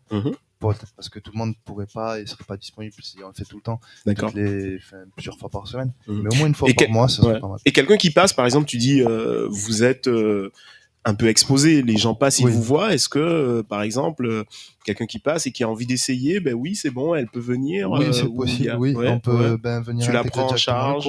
Après, moi, ce que je propose, par exemple, si des personnes passent, ce que je dis, c'est, par exemple, je donne les informations pour qu'une personne profite pleinement d'un cours, pour essayer en groupe, bien sûr. Après, pour essayer en groupe, donc les cours en groupe, c'est là où il peut avoir un essai offert. Par exemple, au lieu de l'intégrer directement dans la séance de groupe, je préfère dire à la personne, je donne le créneau où ça pourrait être possible. Tu as des niveaux de pratique, par exemple, tu as des cours débutants, intermédiaires, avancés. Pour l'instant, ce que je fais, j'ai prévu de le faire, mais pour l'instant, je le fais pas parce que justement, disons qu'il n'y a pas autant d'écart entre les niveaux des personnes. Ça veut dire qu'il va y avoir des personnes qui vont plus débuter, des personnes qui vont être des sportifs, mais qui, dans le calisthenics, vont pas encore être forcément forgés. Bien sûr, il y a des écarts qui ont déjà une condition physique, en gros. Oui, ça, très généralement, il y a beaucoup de personnes qui s'intéressent et du coup, pour s'y intéresser, c'est pas des personnes qui n'ont jamais fait, par exemple, d'activité. Ils ont fait de l'activité, ils veulent. Tu n'as pas des grands débutants qui arrivent. Il y en a, mais j'arrive à m'adapter. Mais tu arrives à les intégrer au groupe. Même, et maintenant, s'il y a vraiment des gars très avancés, oui, je ferai plusieurs niveaux.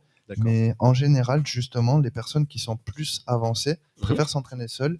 Et eux, leur demande, leur besoin, ce serait plus, par exemple, d'avoir un accès, par exemple, dans une salle, qui serait une salle de calisthenics avec des tapis, etc., pour performer.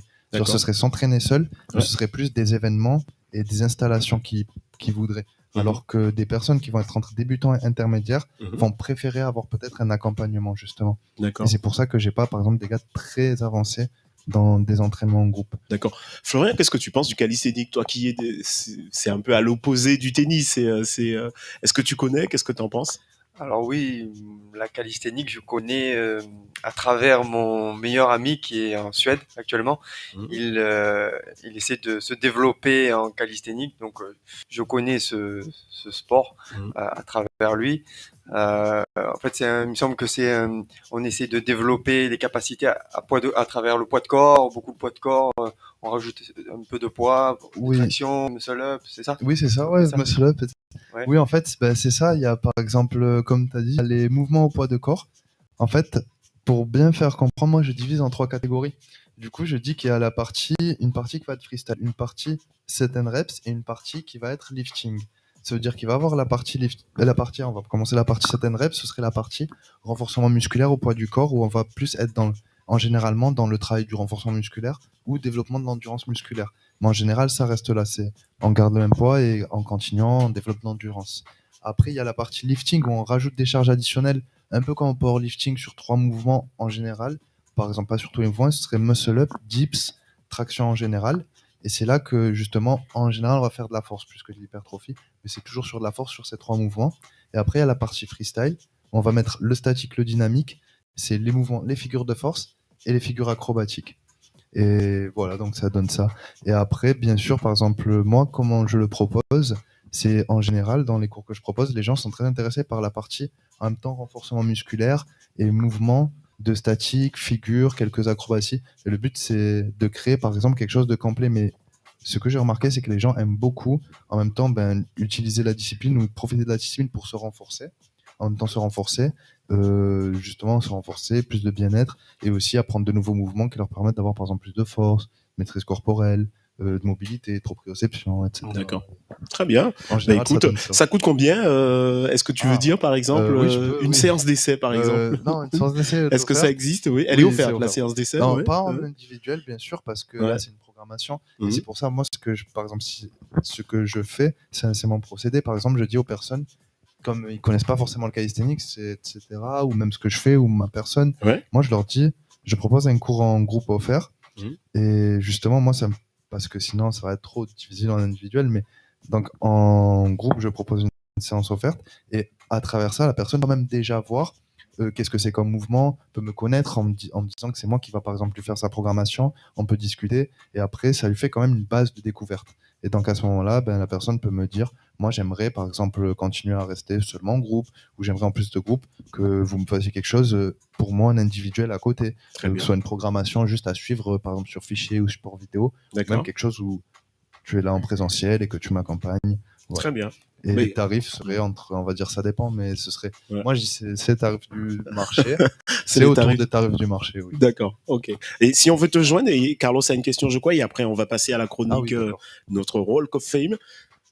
Carlos? Oui, alors moi, si je peux me permettre, je vais poser une question à Florian, parce que c'est vrai qu'on ne se connaît pas vraiment, parce que là, on vient à peine de se rencontrer. Donc, mais tout à l'heure, tu m'as dit quelque chose qui m'a un peu interpellé, et c'est pas la première fois que j'entends ça aussi, mais quand tu as dit que le tennis, c'est le sport le plus difficile, mais pour toi. Donc j'aimerais savoir pourquoi c'est le plus difficile pour toi. Alors pour moi, le tennis, c'est un des sports les plus difficiles, comme je l'ai dit tout à l'heure, dans le sens où on est seul. Pour moi, on ne peut pas comparer un sport comme le tennis, un sport individuel, ou comme la boxe par exemple, à un sport collectif comme le foot, parce qu'on est seul, on s'entraîne seul, on est avec le coach. Quand on part en déplacement à haut niveau, on est souvent seul. J'ai des exemples comme par exemple mon frère qui est actuellement haut niveau, qui se déplace, il est à Monastir, au Monténégro. On peut pas pour l'instant se permettre de partir avec lui puisque moi je travaille. Donc voilà, pour revenir sur ta question. Ensuite, c'est un sport qui demande de la technique, la tactique, du mental. Alors, j'ai envie de te dire, juste, il va répondre à ta question, mais juste pour ne pas trop empiéter sur... parce qu'après, je veux que tu développes un peu... Non, c'est que j'essaye d'organiser. Si tu veux, pour faire le lien avec ce qu'il disait, est-ce que, par exemple, Adam, toi, tu connais un peu le tennis. Est-ce que s'il faut faire une comparaison entre tennis et calisthénique, sans dire qu'est-ce que tu... C'est à l'opposé, qu'est-ce qui oppose ces deux sports-là? Et après, évidemment, tu vas répondre à la question de Carlos. Moi, on va dire Non, il y a un point commun, ça va être peut-être le même type de blessure, dans le sens où je sais que vous avez beaucoup de blessures au niveau des articulations du coude. C'est très sollicité. Voilà, nous aussi, on a des blessures au niveau du coude. Après, peut-être que dans le tennis, par exemple, l'effort, il est plus, justement, il est plus en lactique ou en aérobie. Je ne sais pas.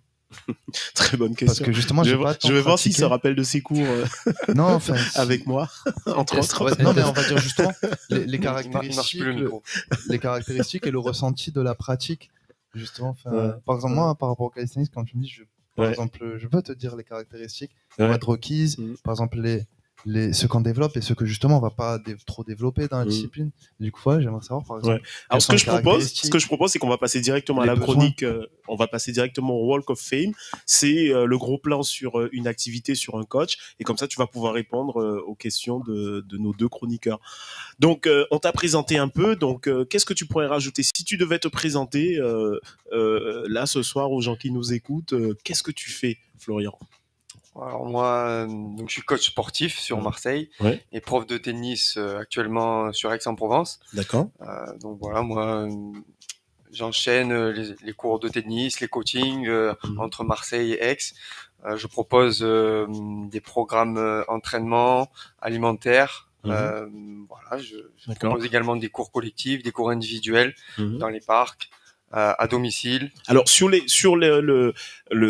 formations, est-ce que en tennis, il y a des formations qui permettent de devenir prof de tennis? Tu peux nous en parler? Alors il y a une formation qui s'appelle le DGEPS. DGEPS, donc moi que j'ai passé au CREPS en 2016. Voilà, c'est pour. Alors ensuite, oui, je sais également qu'on peut passer par STAPS. On a une équivalence pour être prof de tennis. Bon, moi, j'ai préféré passer par le DGEPS. Le DGEPS qui est un peu le semblable du BPGEPS, peut-être en termes de niveau, en termes de. J'ai lu. Oui, c'est un peu. Je pense qu'il y a un peu plus de compétences acquises à la fin de ce diplôme. Oui. Mais oui, c'est similaire. C'est similaire, je veux dire, dans l'organisation. C'est sur une année. Une année, voilà. On a des modules à passer. On a un concours d'entrée. Il y a une partie théorique, une partie pratique. D'accord. Oui, il y a de la pratique, de la théorie. On est on est sur 3 jours par semaine, on est en salle. On travaille sur la théorie et ensuite. Il y a de la pratique. Voilà. Souvent, c'est des gens qui sont déjà joueurs de tennis, j'imagine. Oui, alors en fait, pour passer le diplôme, il faut avoir un certain classement. D'accord. Un classement ATP, je sais pas, je dis n'importe quoi. Alors le classement ATP, c'est. Je donne mon peu de connaissannes sur le tennis. Alors le classement ATP, c'est pour les hauts niveaux, d'accord. D'accord. Rafael Nadal, il a 10 000 points ATP. Je ne sais pas combien il en a. Je crois que tu as 500 000. C'est ça, c'est les tournois. C'est les tournois. Voilà, il y a les. Alors en fait, je vais essayer d'aller d'accélérer. Non, vas-y, prends ton temps. On a une bonne demi-heure, n'est-ce pas, Jimmy? On a à peu près une demi-heure pour toi. Allez. Voilà, okay. Donc en fait, quand on débute dans le circuit professionnel, on commence par les futurs. En fait, si je dois comparer avec le foot, les futurs, c'est la Ligue 3. D'accord. Okay. On commence par les futurs et le but, c'est d'engranger des points ATP pour pouvoir passer sur les challengers, ça s'appelle, la Ligue 2. D'accord. Essayer d'être dans les 300, à peu près 300 ATP, 300 premiers mondiaux pour pouvoir rentrer dans les tableaux challenger. D'accord. Et ensuite essayer d'évoluer, engranger de plus en plus de points pour rentrer dans les tournois comme l'Open 13, ATP 250, ensuite passer sur des 500, des Masters 1000 ou encore les 4 tournois du Grand Chelem qu'on connaît. Voilà. Donc c'est un peu. Il y a 10 000, non, il y a 250, 500, 1000, et ensuite il y a les 4 grands chelems. C'est ça. Roland Garros, Chimido, l'Open d'Australie, US Open. Voilà, donc c'est les 4 tournois où. Et donc il faut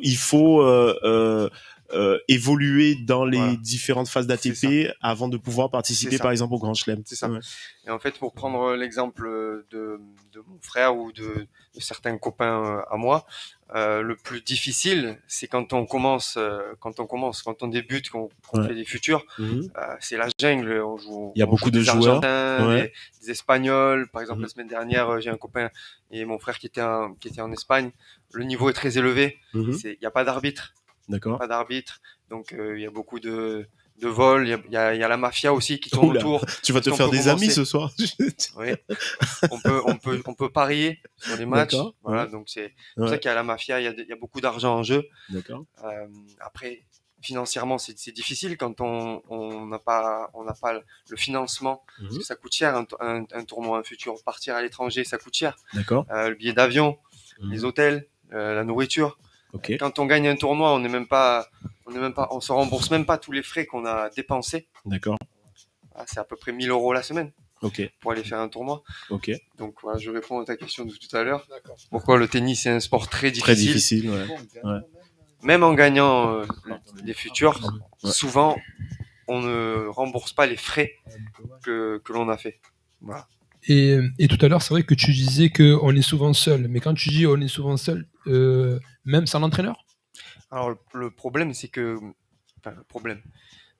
Quand on part en déplacement, quand je parle de haut niveau, d'accord ? Là, je suis sur le haut niveau. Quand on part en déplacement en Espagne ou par exemple à l'étranger, il est toujours mieux d'être accompagné de son entraîneur, d'avoir une équipe autour de soi. Un staff. C'est très difficile, un staff. Ouais. La récupération, les coachs, faire des retours de match. Et c'est vrai que en France... Bon, je vais me faire des ennemis. Hein. En France, ça nous fera de l'audience. Les jeunes de haut niveau ne sont pas aidés. D'accord. À part ceux qui sont à l'INSEP, à part ceux qui sont à la Fédé, on n'est pas aidés. Donc c'est pour ça que c'est compliqué. On peut pas se permettre, lorsqu'on ne vient pas d'un milieu aisé. De payer un coach, parce que le coach à la journée c'est environ 100 €. Faut le payer 100 € la journée, plus les préparateurs physiques, plus les... Alors moi, je m'occupe de quelques joueurs de haut niveau, dont mon frère. Et tous les jours, quand il est en déplacement, je lui envoie une fiche de préparation d'avant-match, de récupération. Mais voilà, c'est vrai que j'aimerais bien l'accompagner, l'accompagner dans ces matchs. Et ça, c'est plus difficile. Alors, ça me permet de revenir à toi. Quel est tu as été compétiteur, tu as eu des titres. Est-ce que tu peux nous en parler Alors, en toute modestie, moi, je suis actuellement compétiteur. D'accord. Tu continues la compétition. Je continue la compétition. Enfin, moi, je suis un compétiteur. D'accord. Je suis un compétiteur. Je peux pas. Voilà. Est-ce que tu vises Enfin, je te laisse. Voilà. Qu'est-ce que tu as fait comme compète Alors moi, j'ai commencé très jeune dans le tennis. Mon père étant prof de tennis, il m'a mis la raquette entre les mains assez rapidement. J'ai fait partie des meilleurs joueurs français, voire européens, jusqu'à l'âge de 14-15 ans. Et ensuite, je me suis un peu laissé emporter par les copains, les copines. Et voilà, du coup, j'ai été de moins en moins sérieux. Et ensuite, j'ai continué, j'ai passé mes diplômes et j'ai commencé à travailler en tant que prof de tennis, donc sans le diplôme, avec mon père sur Marseille. Et voilà, c'est ce qui m'a permis de comprendre et de vouloir transmettre un savoir-faire, savoir-être, même dans les coachings, à l'heure d'aujourd'hui. Alors juste, souvent, tu nous as envoyé des vidéos, c'est un peu le principe de l'émission, des photos et des vidéos. Est-ce que tu peux nous... Alors, il y en a une qui est passée, je ne sais pas si on l'a vue à l'antenne, où on te voit en pleine action. Voilà, c'est ici. Donc là, est-ce que tu peux nous commenter cette image ?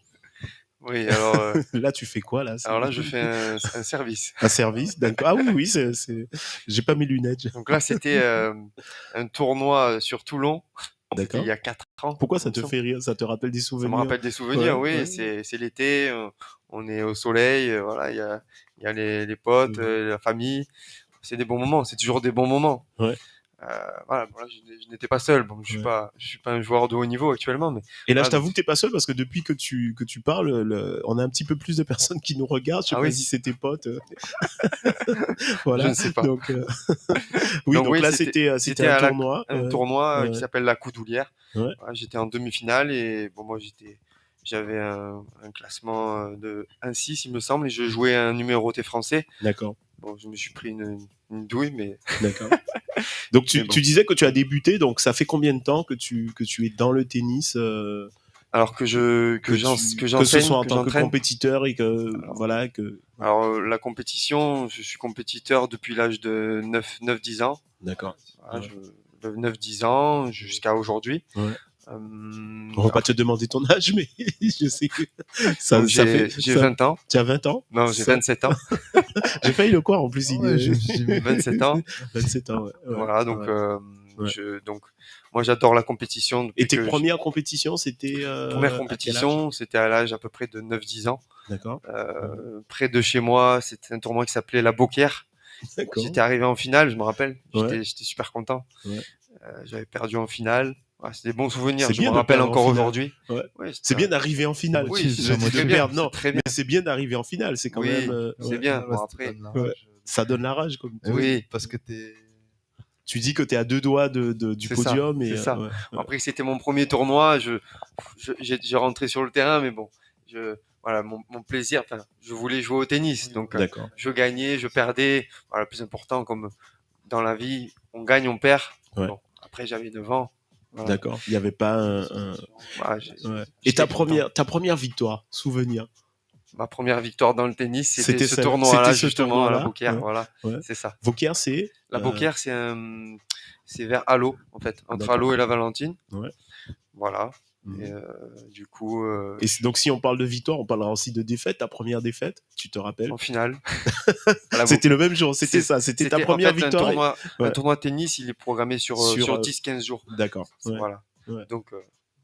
Donc là, tu as eu ta première finale et en même temps, tu n'as pas gagné. Tu as connu la première défaite de ce moment-là. Exactement. Ouais. Un meilleur souvenir de cette période de compétition? Moi, donc, j'ai pas de meilleurs souvenirs. J'ai de bons souvenirs, comme par exemple, je pense à mon pote qui est en Suède, avec lequel on se retrouve chaque été vers Cavalières, où on se programme des entraînements. D'accord. Avec moi, mon plaisir, c'est de faire des tournois. Oui, donc c'est des tournois. Oui. Les bons souvenirs, c'est des rencontres, c'est des gens, voilà, de passer un bon moment à travers le sport, d'échanger aussi. Moi, je suis beaucoup dans l'échange, que ce soit avec les coachs sportifs, avec avec des athlètes. Moi, j'ai envie. Moi, le but pour moi, c'est d'apprendre toujours plus. Moi, je pense que dans la vie, il faut apprendre, faut essayer d'être une meilleure personne chaque jour, sans pour autant se comparer. Voilà, moi je pense que c'est ce qui nous permet d'évoluer, d'avancer et ne pas rester dans son cocon. Voilà, alors, on te posait des questions tout à l'heure, Adam et Carlos, justement sur la difficulté. Quand on regarde le tennis et quand on regarde, moi je regarde souvent les tournois du Grand Chelem, je regarde un peu les finales et on sait qu'on a toujours 2 ou 3 joueurs qui gagnent toujours à l'issue de longues heures de match. On a l'impression que c'est un sport où tu parlais du côté humain tout à l'heure, où la personnalité est vraiment importante, beaucoup plus peut-être que d'autres sports où il y a ce côté individuel, mais où il y a ce côté où il faut peut-être être centré sur soi-même, en même temps sur les autres, parce qu'il y a un public, donc il ne faut pas se laisser... Qu'est-ce que tu peux nous apprendre là-dessus sur...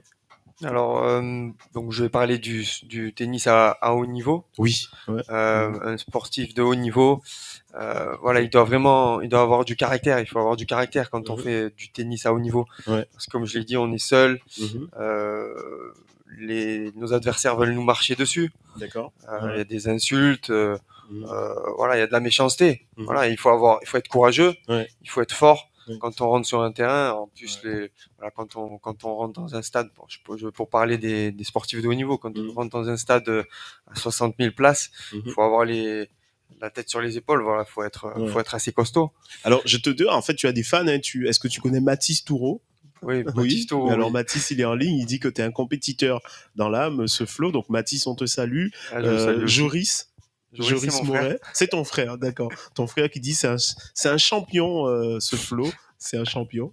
Ah, il se fout de moi là. Ah, il se moque de toi. Bon, en tout cas, merci de suivre et de réagir. Donc toi, tu disais qu'effectivement, il y a un côté humain, il y a un côté où on doit être. Oui, voilà, c'est ça. Il faut avoir beaucoup de caractère. Ouais. C'est un sport très difficile mentalement. Ensuite, ce que je peux dire, il y a des joueurs comme Nick Kyrgios que mon frère aime beaucoup. Ouais. Il est, voilà, au niveau de l'humain, il est très expressif. Et c'est ce qu'on aime de nos jours. C'est ce qu'on aime de nos jours quand on voit des matchs. On n'aime pas quand c'est monotone. Ouais. On aime bien des sportifs qui sortent de l'ordinaire. Ouais. Voilà. Bon, après, moi, je vais pas, comment dire, Nick Kyrgios, c'est pas mon, je suis pas fan de Nick Kyrgios, hein, ouais. Attention. Ouais. Mais est-ce que tu es fan alors, j'ai envie de te dire, ton modèle, c'est qui? Moi, mon fan, je suis fan de Novak Djokovic. Djokovic, voilà, ouais. Djokovic. Ouais. Voilà, dans ça. Qu'est-ce que tu penses de ces derniers désagréments un peu par rapport au Covid, par rapport au fait qu'il n'a pas pu jouer Moi, je suis cru. Pour moi, c'est une honte. D'accord. Pour qui? C'est une honte parce que c'est une honte que Novak n'ait pas pu jouer. Qu'il n'ait pas pu jouer la plupart des tournois. Lois du pays, tu dis. Oui, avec les. Il a donné énormément pour l'Australie. Voilà, l'Australie il n'a pas pu jouer l'Open d'Australie ces derniers temps. Ouais. Alors qu'un an avant, avec le Covid, il est venu en aide des Australiens. Il a donné énormément financièrement. Alors, je vais te taquiner un peu, mais est-ce que c'est une raison pour ne pas respecter entre guillemets la législation, puisque c'est un peu ce qu'on lui reprochait? Ouais. Non, mais j'ai débattu avec longtemps un nombre de personnes, de mes potes qui n'étaient pas d'accord avec moi. Pour moi, je vais me faire des ennemis encore une fois, mais pour moi, c'est pas grave. On peut faire des exceptions. À tout le monde. Ouais. On peut faire des exceptions dans le sens où quand une personne comme Novak Djokovic a donné énormément d'argent, faut dire ce qui est, pour subvenir pour aider les Australiens, je pense qu'on peut faire une exception. Attention. Moi, tu sais que le danger, enfin, j'émets pas d'avis, mais j'essaye de raisonner. Si on fait une exception pour lui, si on faisait une exception pour lui, tu as d'autres personnes qui auraient dit, ah ben oui, finalement, moi aussi, voilà. C'est ça, je pense que la fermeté dont ils ont fait preuve, ça a été surtout pour ne pas laisser, pour qu'il n'y ait pas d'autres personnes qui disent, ben voilà, moi je suis pas vacciné, je veux aussi y aller. Voilà. Je me mets à la place des Australiens. Bien sûr. Je comprends. Ça devait pas être une décision facile à mon avis. Bien sûr. Mais c'est quand même c'est mon avis. Oui, mais tu es fan, quoi. C'est un modèle pour toi. C'est mon avis de fan. D'accord. Est-ce que tu as des souvenirs de compétition? Tu es parti à l'étranger? Tu as eu Alors moi, j'ai des souvenirs en tant que compétiteur, oui, mais j'ai de plus beaux souvenirs en tant qu'accompagnateur, entraîneur. D'accord. Ouais. Entraîneur. Voilà, j'ai de meilleurs souvenirs. Je suis parti, j'ai accompagné des joueurs au Portugal, en Croatie, en Italie, en Suède. Et franchement, j'ai d'énormes souvenirs. C'est vraiment, c'est de très belles expériences. Ça m'a permis d'évoluer, d'acquérir des compétences. Voilà, c'est de par ces expériences qu'on acquiert des compétences. Alors, on a encore une dizaine de minutes ensemble. Est-ce que tu peux nous parler, donc on a parlé un peu du passé, dans le présent, donc aujourd'hui tu fais quoi? Donc tu es compétiteur, tu es entraîneur aussi, Voilà. Alors actuellement je suis compétiteur dans le tennis, je pratique la boxe aussi lorsque je peux. Ah oui, la boxe anglaise. Boxe anglaise, d'accord. À Saint-Marcel, chez Molina. Oui. Je m'entraîne beaucoup. Je suis coach sportif, donc je propose des cours individuels, collectifs, prof de tennis sur Aix-en-Provence. Et je vais beaucoup. Je suis dans une salle. D'accord. Salle de sport. Salle de sport. Je sais pas si je peux donner le nom. Ah oui, tu peux. Hein, je suis à Basic Fit, voilà, que j'aime de plus en plus. Moi, j'ai un t-shirt Baba. Baba, c'est une salle de sport où, voilà, donc, où je travaille. Et aujourd'hui, pour moi, ma source première de motivation, c'est d'apprendre. En fait. D'accord. Pour moi, on ne sait rien. On ne sait rien. Bon, attention, c'est une métaphore. Le but dans la vie, il faut tout faire pour essayer d'apprendre un maximum, acquérir des compétences. Comme je disais tout à l'heure, faire des choses, agir, se tromper, pour se remettre en question, ne pas rester dans son cocon, ne pas rester à la maison et écouter les autres parler. les jugements. Faut pas les écouter. Enfin, il y a beaucoup de haineux entre guillemets qui vont te dire mais non, c'est trop difficile, ne le fais pas. Justement parce que ces personnes-là pensent ne pas être capables de le faire. Écoute tes pensées, fais ce que tu as envie de faire et fonce. Voilà. Et tu as Thomas Navarro que tu connais, qui dit que tu es un très bon coach, très bon compétiteur, que tu es phénoménal. Merci Thomas pour ta réaction. Merci Thomas. Et donc le coaching sportif aussi, donc c'était une façon de continuer à transmettre. C'est ça exactement. En fait, j'ai découvert la musculation vers l'âge de 16 ans, en lien avec le tennis. Voilà, on m'avait parlé de renforcement, que je commence à me renforcer parce que voilà, je voulais prévenir les douleurs.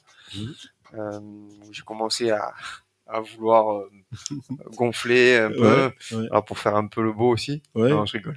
C'est mieux quand on enlève son t-shirt sur le cours. Oui, voilà, c'est ça. Non, en toute humilité.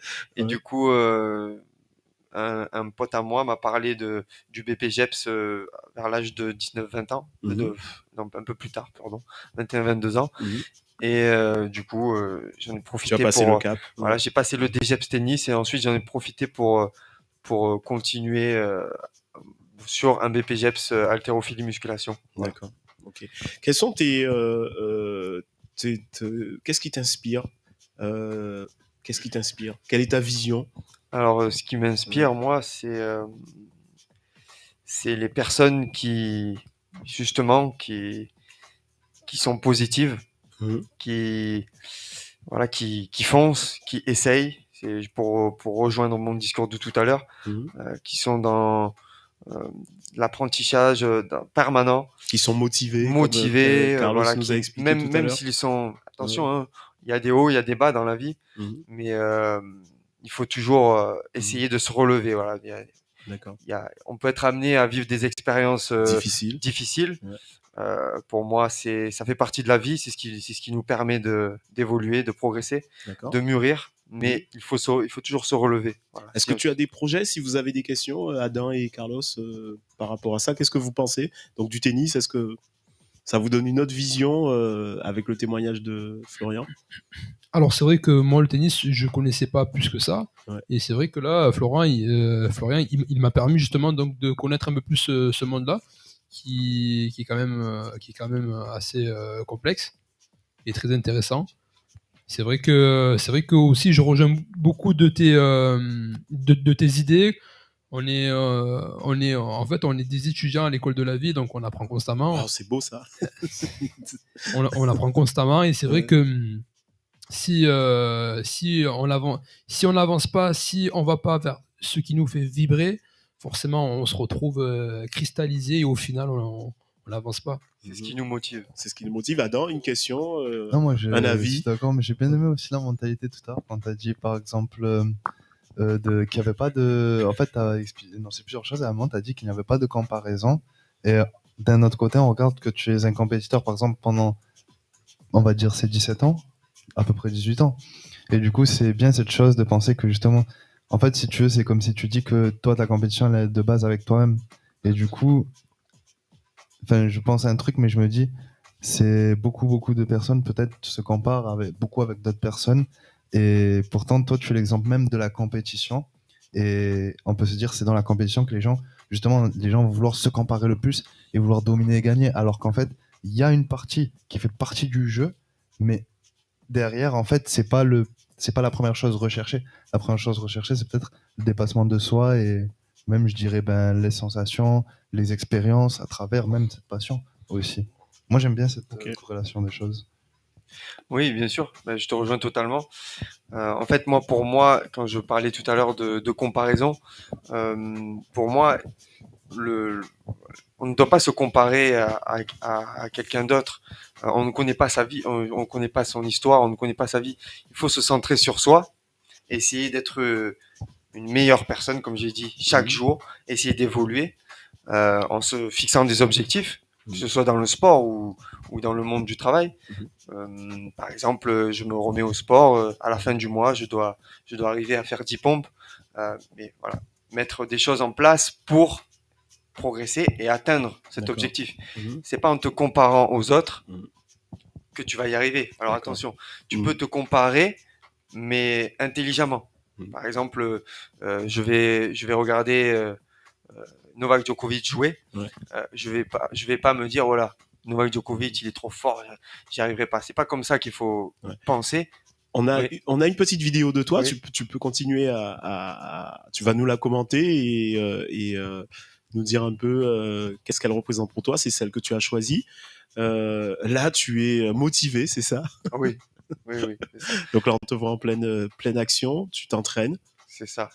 Là, c'est plus le coach que le prof, que l'entraîneur de tennis. Oui. Alors là, c'est une vidéo que j'ai mis en place, que j'ai établie avec mon entourage pour me présenter, pour présenter pour ton activité, ce que tu proposes, ce que je propose, la boxe, le tennis, la prépa physique, le renforcement, un peu de pliométrie. Voilà, c'était dans un parc près de chez moi, au château de la Busine. D'accord. Voilà. Qu'on connaît bien le château de la Busine. Voilà. Et là, on reconnaît ton professionnalisme. Alors, c'est vrai que depuis qu'on s'est contacté pour que tu participes à l'émission, j'ai regardé un peu tes réseaux sociaux. Donc, tu es très actif, tu fais des quiz, tu poses des questions à tes clients, à ceux qui te suivent pour essayer un peu de comprendre la tendance. C'est ça? Ça te plaît ce côté réseaux sociaux et C'est ça. En fait, je m'y suis mis récemment dans la com sur les réseaux, un peu plus sur Instagram. J'étais pas du tout. C'est vrai, je me rappelle. Je m'y connaissais pas du tout. Franchement, je me disais, je tombais sur des profils de coach avec 10 000 followers.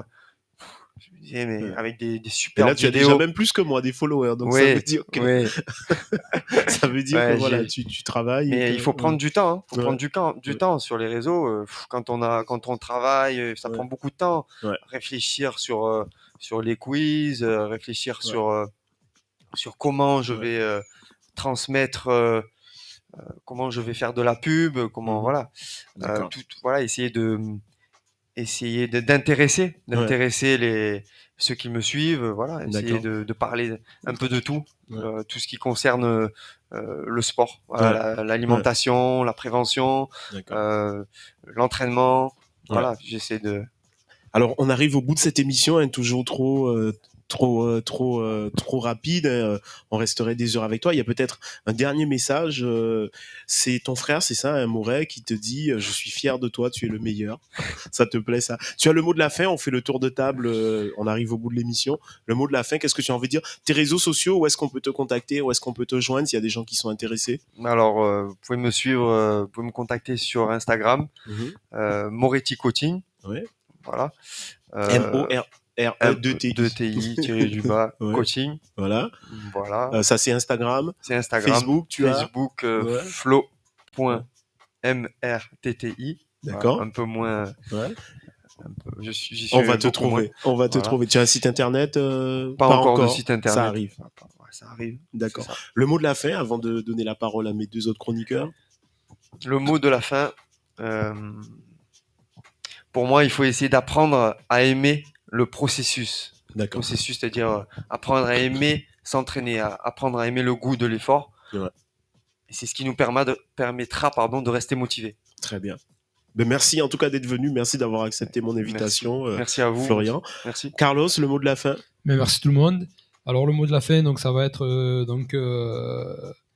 mettre en place mais tout ce qu'on a dit, tout ce qu'on a parlé, tous les outils. Donc là maintenant, on a la recette, donc maintenant il faut mettre en place et ça sera que comme ça qu'on aura des résultats. Merci à toi Carlos d'être venu, merci de t'être rejoint à l'équipe de chroniqueurs. Adam, le mot de la fin. C'est des bons mots de la fin qu'il y a eu et du coup pour compléter je peux reparler de la discipline, donc c'est important. Enfin, je veux pas faire trop carré et obligation contraignant, mais c'est un bon pilier qui va aider au final à être vraiment satisfait de ce que vous faites. Vous allez être satisfait à la fin. Très bien, merci à toi. Alors, je vous remercie beaucoup de nous avoir écoutés. Merci à mes invités, merci Adam, merci Carlos, merci Florian. À la technique, on a Jimmy, technique, logistique, les studios Black Feeling chez qui on tourne cette émission. On les remercie vraiment infiniment. Remerciements à tous ceux qui ont réagi, à ceux qui nous envoient des messages d'encouragement, de félicitations. Je vous rappelle que l'émission, c'est à 20h, 2 fois par mois le mardi. Vous pouvez suivre sur ma chaîne YouTube Jean-Alain Coaching. Le samedi, ce sera en lien sur ma page Facebook et en podcast sur SoundCloud. Vous avez la possibilité, comme je l'ai dit tout à l'heure, de nous soutenir par un petit don. Ça fait toujours plaisir. Sur le site GoFundMe, vous tapez 1, 2, 3 Coaching. Le lien sera en tout cas dans les stories des vidéos. Merci à tous. Merci beaucoup de nous avoir suivis. Je vous donne rendez-vous très bientôt pour une prochaine de 1, 2, 3 Coaching. Merci encore.